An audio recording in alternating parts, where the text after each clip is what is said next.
7 tips ऐसी हैं कि अगर आप शेड के अंदर दाखिल होते हैं तो आपको फ़ौरन पता चल जाएगा कि आपके बर्ड्स की क्या कंडीशन है, आपका कितना एक्सपीरियंस है। उसके बरअक्स अगर आपके पास कोई एक्सपीरियंस नहीं है तो आप किस तरीके से अपना एक्सपीरियंस गेन कर सकते हैं, आप शॉर्ट टाइम में ज़्यादा कैसे गेन कर सकते हैं, ज़्यादा बॉडी वेट कैसे गेन कर सकते हैं और अपने बर्ड की परफॉर्मेंस को कैसे इंक्रीज़ कर सकते हैं। तो 7 टिप्स हैं। अस्सलाम वालेकुम, मेरे यूट्यूब चैनल में आपको खुश आमदीद। तो आज इस वीडियो में हम बात करेंगे कि किस तरीके से आप अपने शेड के अंदर से पता चला सकते हैं कि कौन से बर्ड को कौन सी डिज़ीज़ आने वाली है। आने से पहले कौन से बर्ड्स जो होते हैं वो कौन से साइन शो करते हैं। तो आपको उससे अंदाज़ा हो जाएगा कि आपके बर्ड्स जितने भी हैं उससे कौन सा इफ़ेक्ट आने वाला है। तो जब आप दाखिल होते हैं अपने शेड के अंदर तो सबसे पहले टेम्परेचर ह्यूमिडिटी को आप नोट करें। उसके अलावा आपने टेम्परेचर और ह्यूमिडिटी को ना सिर्फ आपने मेंटेन करना होता है बल्कि आपने यूनिफॉर्म करना होता है, ठीक है। और जो आपको बर्ड डिजीज़्ड नज़र आते हैं उसको आपने सेपरेट कर लेना है। दूसरी टिप होगी। उसके बाद तीसरी चीज़ आपने क्या करनी है कि जो बर्ड डेड होते हैं, आपने ये नहीं कहना कि एक सुबह चक्कर लगाया एक शाम लगा दिया, आपने हर 2 घंटे बाद चक्कर लगाना है। जो बर्ड आपके डेड होते हैं, मर जाते हैं, जिनकी मोर्टेलिटी हो जाती है, उसको अपने फ़ौरन से उसको ना अपने चेक करना है कि इसके अंदर क्या इशू है, ठीक है। उस इशू को आपने क्या करना है कि अपने रफ़ कॉपी पे लिख लेना है। रफ़ कॉपी पे लिखने के बाद आपने उसके कॉलम बना लेने हैं, ठीक है। अब ये देखना है कि सुबह टाइम कितनी मोर्टेलिटी हुई, दोपहर टाइम कितनी हुई और शाम टाइम कितनी हुई। इनके दरमियान आपने इसके अंदर क्या डायग्नोज़ किया, जो डायग्नोज़ किया इसके आपने एक कॉलम बना लेने, ठीक है। जिससे आपको फर्दर आने वाले डेज़ के अंदर पता चल जाएगा कि इस कॉलम की जो मोर्टेलिटी इंक्रीज़ हो रही है, इसकी रिड्यूस हो रही है। तो आप इस तरीके से आपने जो आने वाली आप कह सकते हैं कि जो डिज़ीज़ है उसको प्रिडिक्ट कर सकते हैं और उससे पहले कोई मेडिसिन यूज़ करके कुछ आप एहतियाती तदाबीर इस्तेमाल करके, मैनेजमेंट इस्तेमाल करके आप अपने बर्ड्स को हेल्दी रख सकते हैं। आपने क्या किया, टेम्परेचर को मेंटेन किया, मैनेजमेंट अच्छी की, वेंटिलेशन उसके बाद बहुत इंपॉर्टेंट होती है, आपने वेंटिलेशन करनी।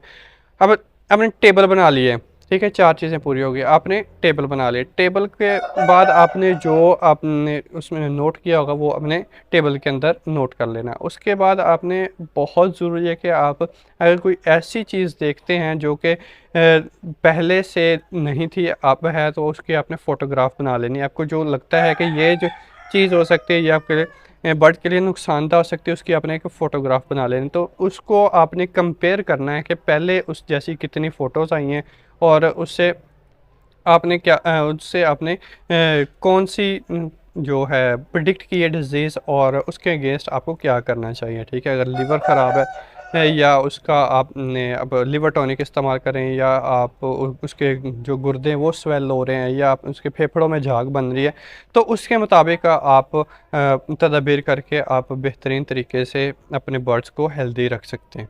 उसके अलावा आपने क्या करना है कि जितने भी जो पोस्टमार्टम किए हैं, पोस्टमार्टम के बाद रिपोर्ट तैयार की है, रिपोर्ट तैयार करने के बाद आपने मोर्टेलिटीज़ नोट करनी, टोटल कितनी मोर्टेलिटी हो रही है, ठीक है।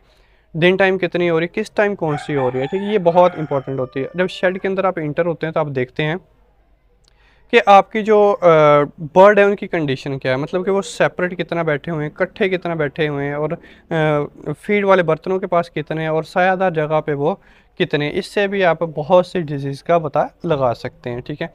उसके अलावा अब बर्ड का बिहेवियर देखने से आपको पता चल जाता है कि आपके बर्ड किस तरीके से, अगर उनके जो पर हैं वो बिखरे हुए हैं, रफल्ड हैं, तो आपको पता चल जाता है कोई ना कोई इन्फेक्शन आ रहा है, ठीक है।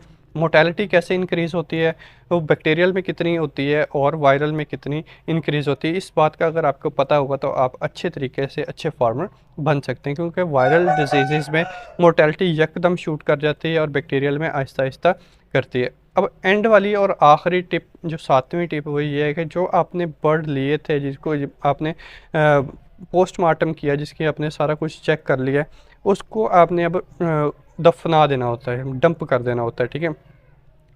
वो आप कोई ऐसी जगह बनाएं जो शेड से कम आधा किलोमीटर दूर हो, ठीक है। ये ऐसी जगह पे हो जहाँ पे आपके बर्ड्स जो हैं वो कांटेक्ट में ना आए। एयर भी ऐसी जहाँ पे यहाँ से एयर ना आ रही हो और नीचे डंप कर देने आपने, ताकि उनके अंदर जो डिज़ीज़ है वो आपके बर्ड को ना हो सकें, ठीक है। और जो मॉर्बिड बर्ड होंगे, जो मतलब जिसके अंदर साइन और सिम्टम्स शो हो रहे होंगे, वो आपने उसको अलहदा करना है, क्योंकि वो कैरियर होते हैं, वो दूसरे बर्ड्स को जल्दी नुकसान पहुंचा सकते हैं, उनको जल्दी बीमार कर सकते हैं। तो इसलिए आपने इन 7 चीज़ों पे अगर आप नज़र रखेंगे तो आपके बर्ड्स जो हैं वो हेल्दी और एक्टिव हो जाएंगे और आपको अच्छा एक्सपीरियंस गेन करने को मिलेगा। अगर आपको मेरी वीडियो अच्छी लगी, सब्सक्राइब करना मत भूलिएगा। अल्लाह हाफिज़।